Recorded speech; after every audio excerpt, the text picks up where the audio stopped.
Вице-премиерката Радмила Шекеринска не одговара директно на прашањето дали била гостинка на притворениот за мега скандалот рекет Бојан Јовановски.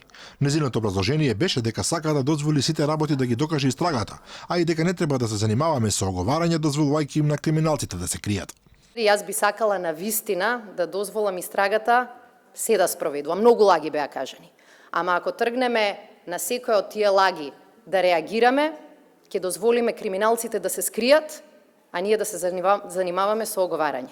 Затоа и јас и сите мои колеги ја поддржуваме истрагата и сакаме да кажеме дека на никој начин и во ниту еден момент не сме се довеле во ситуација да поддржуваме или да овозможуваме криминал и корупција.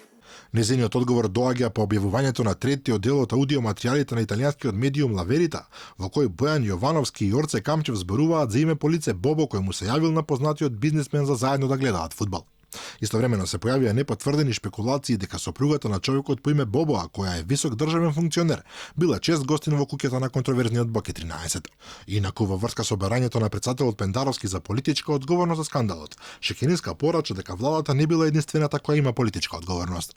Јас ја слушав многу внимателно изјавата на претседателот и политичката одговорност мислам дека е не сосема точно да се поистоветува во владата не е единствената која што има политичка одговорност.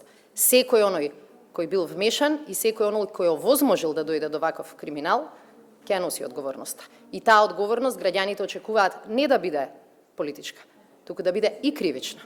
Вице-премиерката уште рече дека законот мора да важи за сите подеднакво и никој нема да биде политички заштитен, а опозицијата треба да го прифати владиниот предлог за законот за јавно обвинителство, за тоа да можело да се занимава не само со поранешни, туку и со нови случаи на висока корупција и криминал.